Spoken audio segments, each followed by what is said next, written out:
Hello' বন্ধুসকল, আমি ঘৰৰ পৰা আহি মাতমা পাইছোঁ। আমি এতিয়া মাতমাৰ পৰা যাম বগীবিল দলং পৰা ডাইৰেক্ট আপোনাৰ ডিব্ৰুগড় পূজাথলী পূজা চাবলৈ গৈ আছোঁ। আমি পূজা চাই আপোনালোকক পূজাথলীত কি আছে দেখাম। এতিয়া আৰু অলপ আছে, বাকী আছে। বগীবিল দলং সেই ওলাই আছে। এইটো বগীবিল দলং বগীবিল দলং পাই গ'লোঁ। আপোনাৰ কিনকিনা বৰষুণ দি আছে। বৰষুণ দিয়াৰ কাৰণে আজি এইবাৰ পূৰা বগীবিল দলঙৰ পৰা ভিৰটো কম আছে। আমি এতিয়া গৈ আৰু অলপ পিছত গৈ ডিব্ৰুগড় পাম। ডিব্ৰুগড় পূজাথলীত আপোনালোকৰ সম্পূৰ্ণ পূজাথলী কেনেকুৱা কি ধৰণৰ পূজা হয় আপোনালোকক পূজাবলৈ আমি আপোনালোকক দেখাই থাকিম। আপোনালোকৰ ভিডিঅ'টো স্কেপ নকৰাকৈ আপোনালোকৰ ভিডিঅ' সম্পূৰ্ণ চাব, লাইক কমেণ্ট কৰি দিব আপোনালোকে।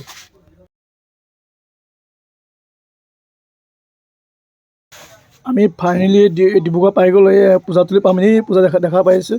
দেখিলে পুৰা দোকান বজাৰ সম্পূৰ্ণ চাৰিফালে দোকান বজাৰ আছে। পূৰা ভিৰ কম আছে, বৰষুণ দিয়াৰ কাৰণে ভিৰটো কম আছে। এতিয়া আমি পূজাথলী পালোঁ। এই পূজাথলী ওলাই আছে। আমি তাত ইয়াত গাড়ী ৰখাই পেলাই পূজাথলীত যাওঁ। আপোনালোকক পূজাথলী আপোনালোকক দেখাম। পূজাত ডিব্ৰুগড় কেনেকুৱা পূজা কি পেণ্ডেল সজাইছে। পেণ্ডেলো সজাই বহুত ভাল, আঁতৰ পৰা বহুত ধুনীয়া লাগিছে পেণ্ডেল। আমি এতিয়া গাড়ী ইয়াত ৰখাই আছে। এতিয়া মানুহ যাবলৈ নিদিয়াৰ কাৰণে পূৰা ইয়াত গাড়ী ৰখালে। আমি এতিয়া গাড়ী ৰখাই পেলাই এতিয়া যাম পূজাথলীত। পূজা কেনেকুৱা ধৰণৰ পূজা পাতে আপোনালোকক পূৰা সম্পূৰ্ণ দেখাম। আপোনালোকে ভিডিঅ'টো চাই থাকিব সম্পূৰ্ণ।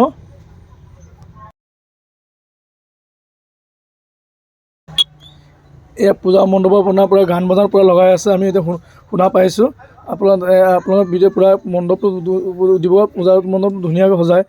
আমি এতিয়া মা আহিছে, মোৰ লগৰ পাৰ্টনাৰৰ পৰা আহিছে। আমি এতিয়া পূজা মন্দিৰত সোমাই চাকি বন্তি জ্বলাম।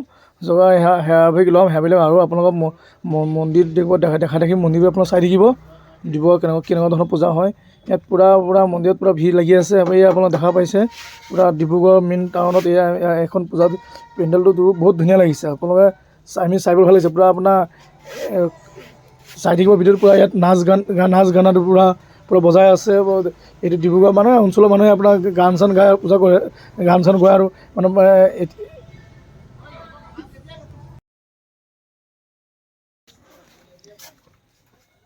আমি এতিয়া মন্দিৰৰ ভিতৰত সোমাম। এতিয়া সোমাই চাকি বন্তি দিয়ে আমি সেৱা ল'ম।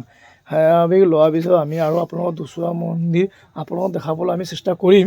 ইয়াত আপোনাৰ আপুনি ডিব্ৰুগড়ৰ মানুহে লগাই আপোনাৰ গান বজানা গোৱাই আৰু আপোনালোকে ইয়াত পূৰা ডিব্ৰুগড়ত পূৰা অলপ বৰষুণ দি আছে। আমি নেক্সট আপোনালোকক দেখাই দিম। বৰষুণ দিয়াৰ কাৰণে মানুহ ইয়াত মানুহৰ ভিৰ ভাতিটো কম হৈছে। কম হোৱাৰ কাৰণে মানুহবিলাক অলপ প্ৰব্লেম হৈছে দেখা। বৰষুণ দিয়াৰ কাৰণে ডিব্ৰুগড় পূৰা মানুহ উভৈনদী মানুহ হয়। এতিয়া আজি যেনেকৈ বৰষুণ দিয়াৰ কাৰণে মানুহবিলাক অলপ ওলাই কম আহিছে। কম অহাৰ কাৰণে ইয়াত গান বজান লগাইছে।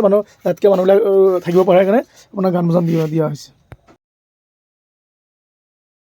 এয়া লগ স্প্ৰাইট খুৱাই আছে। আপোনালোকে দেখা পাইছে। স্প্ৰাইটৰ দাম কিমান 50 টকা। আমি কৈছোঁ কম নহয়। এয়া 50 টকা লৈছে। আমি ল'ৰাক খুৱাব লৈছোঁ। এয়া ল'ৰা খাই আছে। আপোনালোকে দেখা পাইছে। এই ডিব্ৰুগড় মেইন মজাত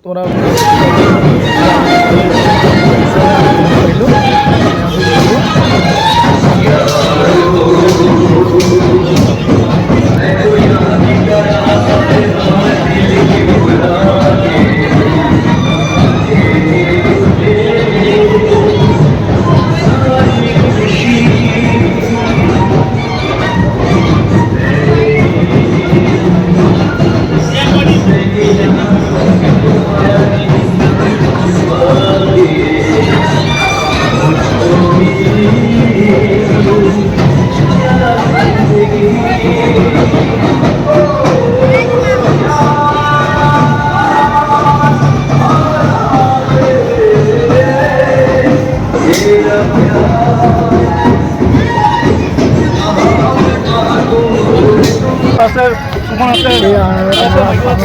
পূজা তুলি দেখাই আছে আপোনালোকক। কি সুন্দৰ হ'ব। আপোনালোকে লাইটিং ধুনীয়া লাগিছে।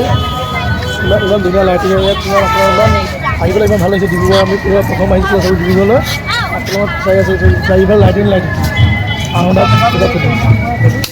আপোনাৰ চাইডৰ পৰা হৈ আছে। ডিব্ৰুগড় পূজা চাই বহুত ভাল লাগে। কিন্তু বৰষুণ দিয়াৰ কাৰণে মানুহে চাই ভাল লাগে। আমি আহি পেলাই বহুত ভাল লাগিছে। ডিব্ৰুগড় আপোনালোকে চাব পূজা চাবলৈ। মেলা আছে চাৰিফালে দোকান লাইটিং